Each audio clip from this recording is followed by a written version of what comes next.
I love learning. I love telling stories through words and pictures. And this book, Making More, is the most exciting story I can think of.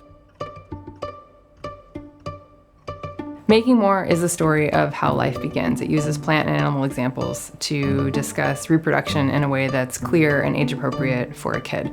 And it's meant to be a tool for parents to use to talk about these different topics without having it be difficult because people aren't part of the conversation.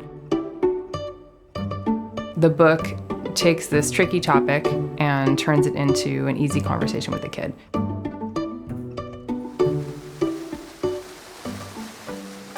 I live in the Pacific Northwest in Western Oregon, and we live in this house on the edge of the woods. We see turkeys and deer and squirrels and wildflowers and ferns every day, all the time.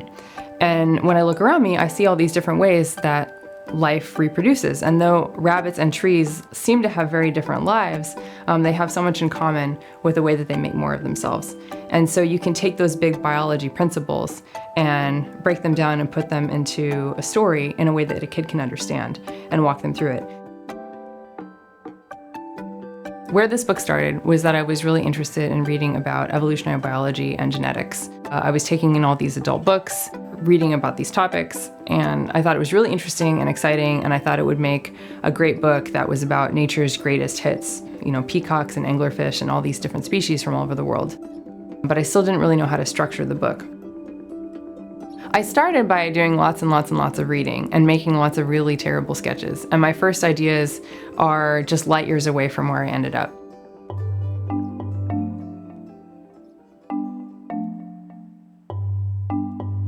I am not a scientist. I do so much homework to make sure that I get things right.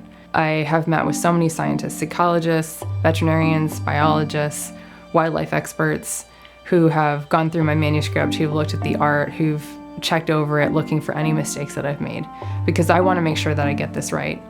And so I've been met with nothing but encouragement and enthusiasm from the scientists that I've approached, who have really given so much of their time and energy and feedback to me so that this project can be right. I think they see me as a journalist and a translator and a storyteller of the work that they're doing, and so they're excited to bring it to a new audience.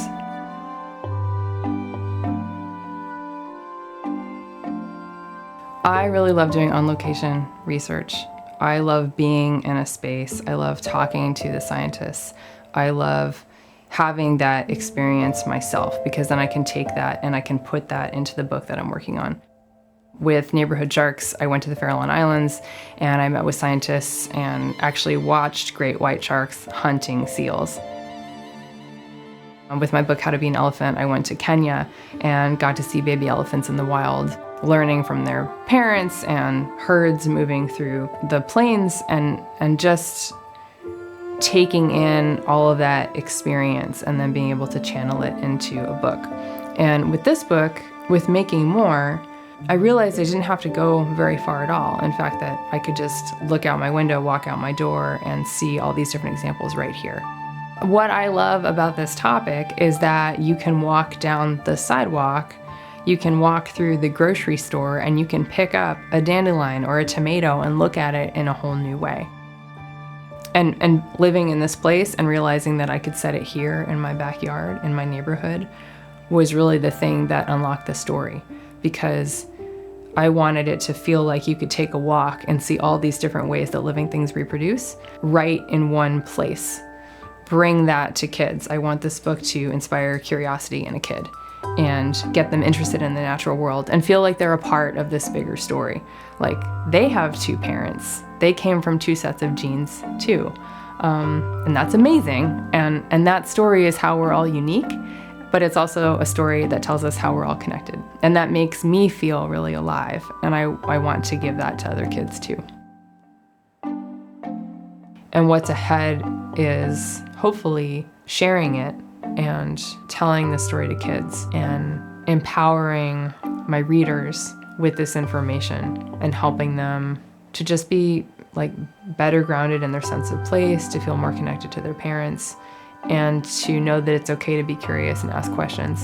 That raising your hand and asking the question, how did the baby elephant get out of its mom, is a good question. These are fantastic questions, and I want kids to keep asking questions.